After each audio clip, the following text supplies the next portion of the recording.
നവകേരള സദസ് കൊല്ലം ജില്ലയിൽ രണ്ടാം ദിനത്തിലെ പര്യടനത്തിലാണ്. കരുനാഗപ്പള്ളി H&J മാൾ ഗ്രൗണ്ടിലാണ് ഇന്നത്തെ സദസ്. വിവരങ്ങളുമായി ഒപ്പം സഞ്ചരിക്കുന്ന കേരള വിഷൻ വാർത്താ സംഘം ചേരുകയാണ്.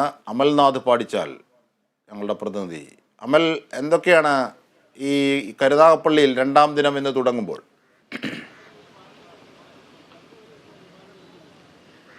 അജിംഷാദ്, നവകേരള സദസ്സിന്റെ കൊല്ലം ജില്ലയിലെ രണ്ടാമത്തെ ദിവസം ഇന്ന് ആരംഭിക്കുകയാണ്.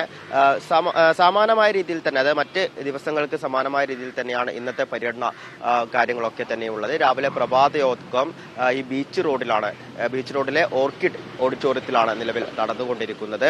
ഏകദേശം 200-ന് മുകളിലുള്ള വിവിധ മേഖലകളിൽ നിന്നുള്ളവരാണ് ഇതിൽ പങ്കെടുത്തുകൊണ്ടിരിക്കുന്നത്. അതിനുശേഷം ഇന്നത്തെ ആദ്യ സദസ്സ് കരുനാഗപ്പള്ളിയാണ്. അതിനുശേഷം ചവറ, കുണ്ടറ, ഏറ്റവും ഒടുവിലായി കൊല്ലം മണ്ഡലത്തിലെ നവകേരള സദസ്സോടുകൂടിയാണ് ഇന്നത്തെ സമാപനം ഉണ്ടാവുക. നവകേരള സദസ്സിന്റെ ഏറ്റവും അവസാന ഘട്ടത്തിലേക്ക് അടുത്തു നിൽക്കുന്നു എന്ന് പറയണം. ഇന്നടക്കം ഇനി 5 ദിവസങ്ങളാണ് ബാക്കിയുള്ളത്. ഇന്നും നാളെയുമായി കൊല്ലം ജില്ലയിലും പിന്നീട് അവസാന 3 ദിവസങ്ങളിൽ തിരുവനന്തപുരം ജില്ലയിലുമായിരിക്കും ഇത്തരത്തിൽ സദസ്സ് നടക്കുക.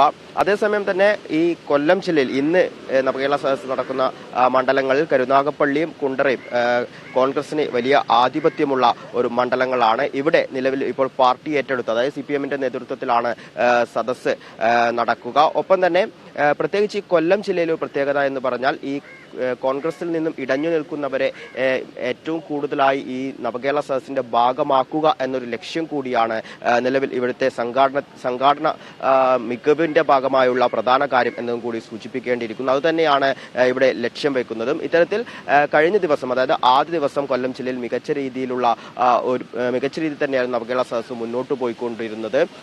4 മണ്ഡലങ്ങളിൽ വലിയ ഒരു ആൾക്കൂട്ടം കാണുവാൻ വേണ്ടി സാധിച്ചിരുന്നു. എങ്കിൽ പോലും ഇടയ്ക്കുണ്ടായ മഴ ചില പ്രതികൂല കാലാവസ്ഥ സൃഷ്ടിച്ചിരുന്നു. പക്ഷേ എന്നാൽ ഇന്ന് ഇത്തരത്തിലുള്ള സാഹചര്യത്തിലേക്ക് പോകില്ല എന്നാണ് മനസ്സിലാക്കുന്നത്. അനുകൂലമായ കാലാവസ്ഥയാണുള്ളത്. വലിയൊരു ജനത്തിരക്ക് തന്നെ ഉണ്ടാകുമെന്ന് തന്നെയാണ് മനസ്സിലാക്കുന്നത്. ഏകദേശം ഒരു 15,000-ന് മുകളിൽ ആളുകൾ ഓരോ മണ്ഡലത്തിലേക്ക് എത്തിച്ചേരാൻ സാധ്യതയുണ്ട് എന്നാണ് സംഘാടനയിൽ നിന്നും അറിയാൻ വേണ്ടി സാധിച്ചിട്ടുള്ളത്. അതേസമയം തന്നെ പ്രതിഷേധങ്ങളും കഴിഞ്ഞ ദിവസത്തിന് സമാനമായ രീതിയിൽ, അല്ലെങ്കിൽ അതിനേക്കാൾ കൂടുതൽ ശക്തമായ രീതിയിൽ പ്രതിഷേധങ്ങൾ ഉണ്ടാകാം എന്ന സൂചനകളാണ് ലഭിക്കുന്നത്. കഴിഞ്ഞ ദിവസം കൊട്ടാരക്കരയിൽ ഇത്തരത്തിൽ പ്രതിഷേധങ്ങൾ ഉണ്ടായിരുന്നു. സമാനമായ രീതിയിൽ 4 മണ്ഡലങ്ങളിലേക്കും മുഖ്യമന്ത്രിയും മന്ത്രിമാരും പര്യടനം നടത്തുമ്പോൾ വഴിയരികിൽ അല്ലെങ്കിൽ മണ്ഡലങ്ങളിലുമൊക്കെയായി പ്രതിഷേധങ്ങൾ ശക്തമാകും. അതുപോലെ തന്നെ ഈ കൊല്ലം ജില്ല എന്നത് പാർട്ടിയുടെ ശക്തി കേന്ദ്രങ്ങൾ ഒന്നുകൂടിയാണ് സംസ്ഥാനത്തത്. അപ്പോൾ സ്വാഭാവികമായും അത്തരത്തിലൊരു പിന്തുണ, സർക്കാർ പരിപാടിയാണിതെങ്കിൽ പോലും അതിലെ രാഷ്ട്രീയം മുൻനിർത്തി സ്വാഭാവികമായും അതിന് വലിയ പിന്തുണ ലഭിക്കും, സ്വീകരണം ലഭിക്കും.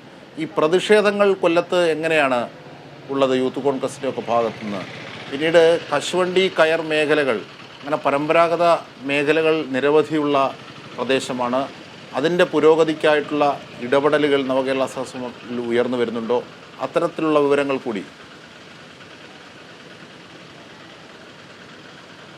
അജിംഷാദ്, ഇത്തരത്തിൽ മന്ത്രിമാരും മുഖ്യമന്ത്രിയും ഓരോ മണ്ഡലങ്ങളിലേക്ക് എത്തുമ്പോഴും ആ ജില്ലയിലെ പ്രധാന പ്രശ്നങ്ങൾ മുൻനിർത്തിയാണ് ജനങ്ങളുമായി സംവദിക്കാൻ വേണ്ടി ശ്രമിക്കുന്നുള്ളത്.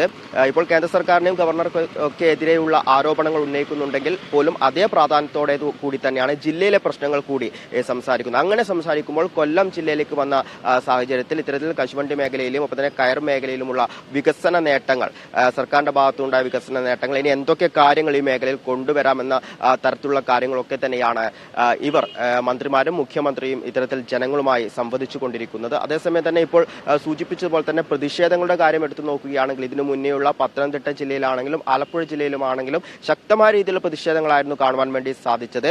പത്തനംതിട്ട ജില്ലയിൽ റാന്നി മേഖലയിലേക്ക് വരുമ്പോൾ ഏകദേശം 15ഓളം യൂത്ത് കോൺഗ്രസ് പ്രവർത്തകരെയൊക്കെ അറസ്റ്റ് ചെയ്ത സാഹചര്യമുണ്ടായിരുന്നു. എന്നാൽ കഴിഞ്ഞ ദിവസം, ആദ്യ ദിവസം, കൊല്ലം ജില്ലയിലെ ആദ്യ ദിവസം ഇത്തരത്തിൽ വലിയ രീതിയിലേക്കുള്ള പ്രതിഷേധത്തിലേക്ക് പോയിട്ടില്ല എന്നതാണ് ഏറ്റവും പ്രധാനപ്പെട്ട കാര്യമെങ്കിലും പലയിടങ്ങളിലായി നേരിയ തോതിൽ, അതായത് ശക്തി കുറഞ്ഞ പ്രതിഷേധങ്ങൾ കാണുവാൻ വേണ്ടി സാധിച്ചെങ്കിൽ പോലും വലിയ രീതിയിലേക്കുള്ള പ്രതിഷേധത്തിലേക്ക് നിലവിൽ പോയിട്ടില്ല.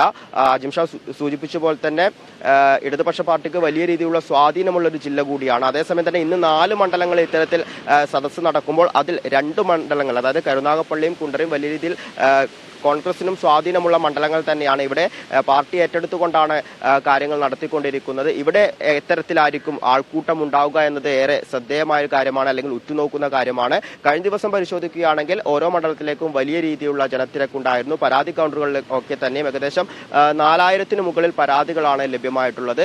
ഈ സമാനമായ ഒരു സാഹചര്യം തന്നെയായിരിക്കും ഇന്നും ഉണ്ടാവുക. വലിയ ജനക്കൂട്ടം ഓരോ മണ്ഡലത്തിലേക്കും എത്തിച്ചേരുമെന്ന പ്രതീക്ഷയിൽ തന്നെയാണ് നിലവിൽ സംഘാടകരൊക്കെ ഉള്ളത്. അജിംഷാ, ശരി. അമൽനാഥ് പാടിച്ചാൽ, കേരള വിഷൻ വാർത്താ സംഘം ഒപ്പമുണ്ട്.